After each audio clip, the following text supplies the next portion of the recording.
Yes,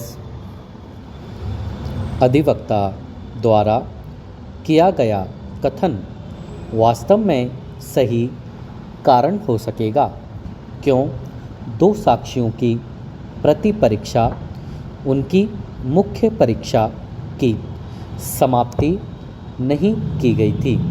ऐसा प्राथमिक रूप से इसलिए अधिकथित किया गया है क्योंकि कोई भी योग्य अधिवक्ता, विशेष रूप से वह अधिवक्ता जिसको न्यायालय का पर्याप्त अनुभव हो, जैसे अपराधी की ओर से उपस्थित होने वाले अधिवक्ता ने प्रति परीक्षा करने का अवसर पाया होता, उस मामले में उसे बिना उपभोग किए ही छोड़ दिया गया, जहां साक्षीगण ने न केवल रिश्वत की मांग की बल्कि उसके भुगतान और उस प्रयोजन के लिए डाले गए छापे की सफलता के भी संबंध में अभियोजन कथन का समर्थन किए बिना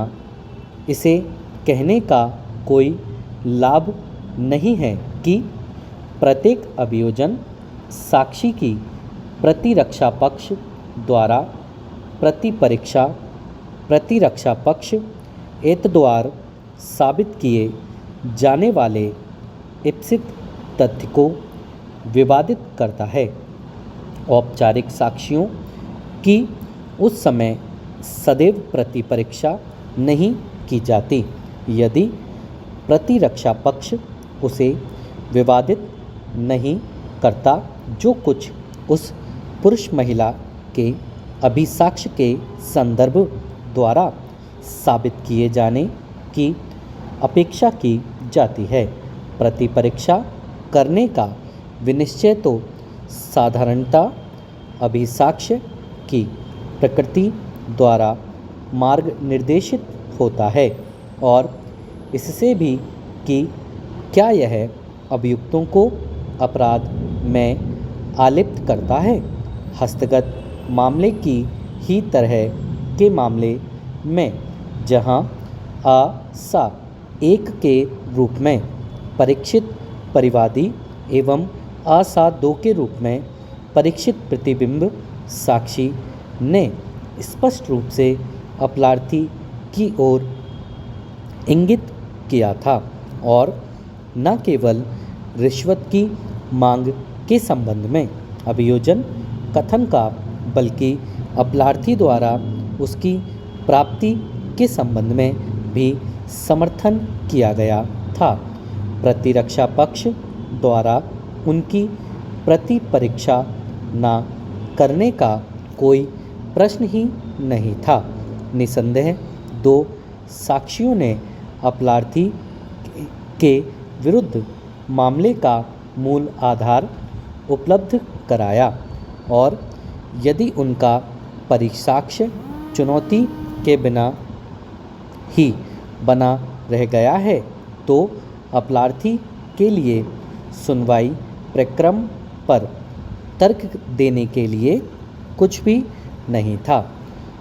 इसके पश्चात अभिसाक्ष्यों को सच होने के रूप में स्वीकार किया गया हुआ अंगीकार किया जाएगा, अतएव उस पर विश्वास व्यक्त किया गया।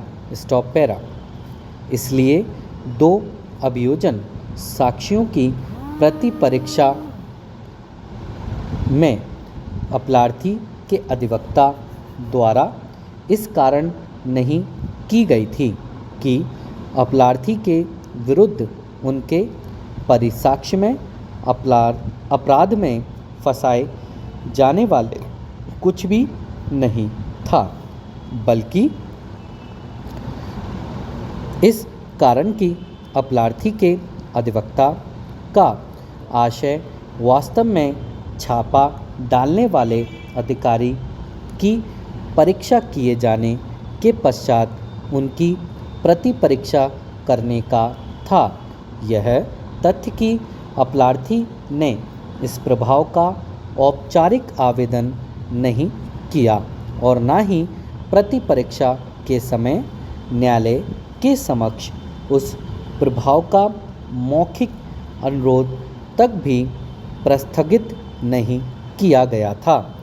त्रुटि हो सकेगा जिसे परिवर्जित किया जा सकता था और जो अपराधी को साक्षियों को वापस बुलाने में अत्यधिक परेशानी से बचा सका होता, परंतु केवल इस कारण की त्रुटि कारित की गई थी। इसका परिणाम अभियुक्त के लिए अपने अधिवक्ता द्वारा कारित त्रुटि की गंभीरता से पूर्णतः अनुपात में शासित भुगतने में नहीं होना चाहिए।